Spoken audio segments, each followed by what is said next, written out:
Assalamualaikum warahmatullahi wabarakatuh. Selamat siang dan salam sejahtera untuk kita semua.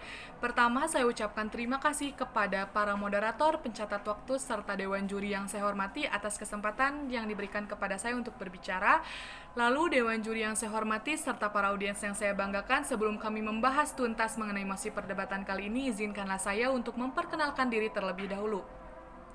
Saya Mutiara Sabila Hamdani selaku pembicara pertama dari tim pemerintah sekaligus delegasi dari SMA Negeri 1 Cianjur yang pada kesempatan kali ini sangat mendukung secara penuh mosi perdebatan kita, yaitu bahwa penerimaan mahasiswa baru hanya didasarkan pada talenta bawaan bukan pada hasil nilai atau tes akademik.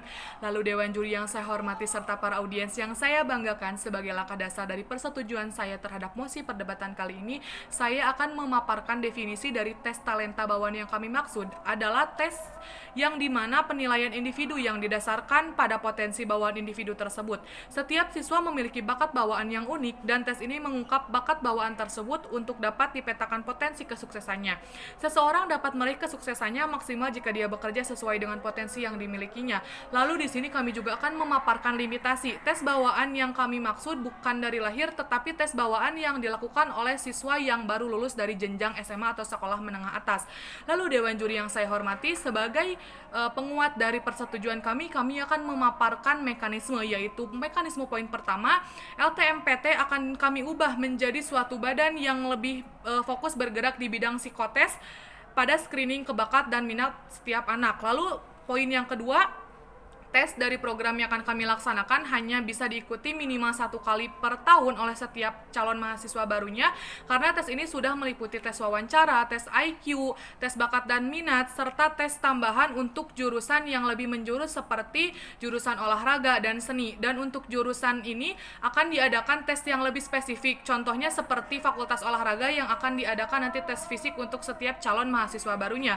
Lalu dewan juri yang saya hormati serta para audiens yang kami banggakan, beranjak ke poin mekanisme ketiga, yaitu jika calon mahasiswa ini tidak lulus dalam seleksi pertamanya, maka mereka akan langsung diarahkan oleh pemerintah untuk masuk ke universitas swasta yang tentunya sudah berdasarkan tes dari hasil bakat minat yang mereka sudah lakukan. Lalu jika ada kesenjangan ekonomi yang terjadi pada setiap calon mahasiswa barunya, maka pemerintah akan memfasilitasi beasiswa untuk mereka, dan beasiswa ini berasal dari dana yang biasanya dialokasikan untuk kegiatan SNM dan SBM.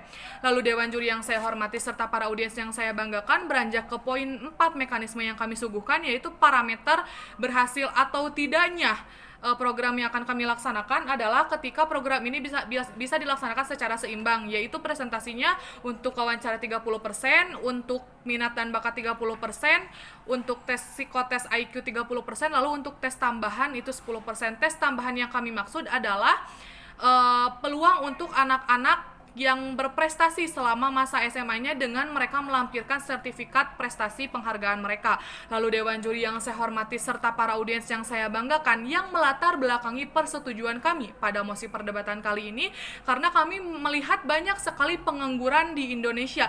Bahkan Badan Pusat Statistik mencatat angka pengangguran di Indonesia itu meningkat terhitung bulan Februari tahun 2021 sebanyak 1,82 juta, yang pada periode sebelumnya itu ada di angka 6,93 juta orang.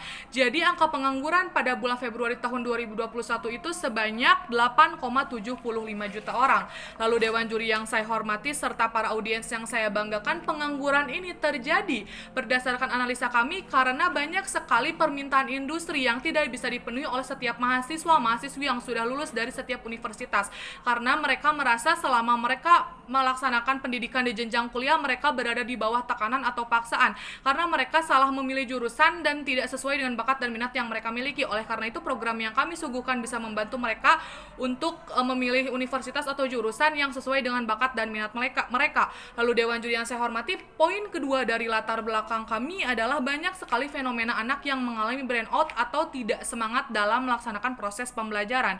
Padahal ketika anak tidak memiliki semangat, ini sangat berdampak pada proses pembelajaran dan pendidikannya nanti.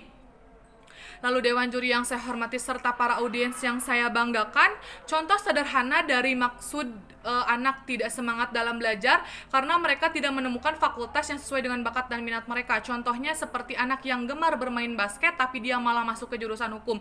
Hal ini merupakan salah satu contoh konkret yang dimana menyatakan bahwasannya bakat dan minat itu sangat berpotensi penting bagi pemilihan fakultas atau universitas bagi setiap calon mahasiswa baru. Lalu Dewan Juri yang saya hormati, marilah kita beranjak pada argumen persetujuan kami. Di sini kami memiliki 3 poin argumentasi, yaitu yang pertama, hal yang ingin kami capai dari program ini, yaitu bagaimana caranya kita bisa mendapatkan tes bakat dan minat untuk setiap siswanya dengan mengurangi setiap angka pengangguran dalam setiap tahunnya. Lalu yang kedua, mencegah burnout pada anak atau mencegah terjadinya tidak semangat belajar anak dalam jenjang pendidikan.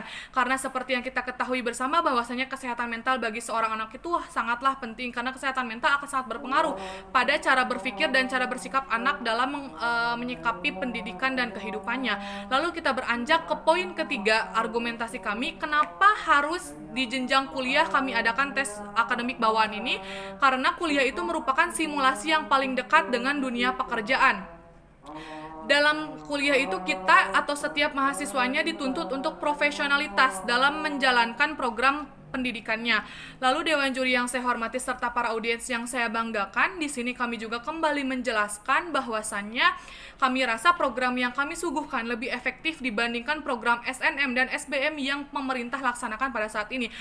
Mengapa demikian? Karena SNM dan SBM itu hanyalah program yang memaksa seluruh calon mahasiswa untuk bisa mendapatkan skor yang tinggi serta mempelajari semua materi yang tidak bisa mereka pahami secara luas. Lalu Dewan Juri yang saya hormati serta audiens yang saya banggakan, menurut saya tes minat dan bakat itu merupakan hal yang paling penting dan hal yang bisa menjembatani kesuksesan mereka dalam berkarir setelah lulus dari kuliah nanti. Mungkin sekian penyampaian argumen yang bisa saya sampaikan. Mohon maaf atas kesalahannya. Assalamualaikum warahmatullahi wabarakatuh.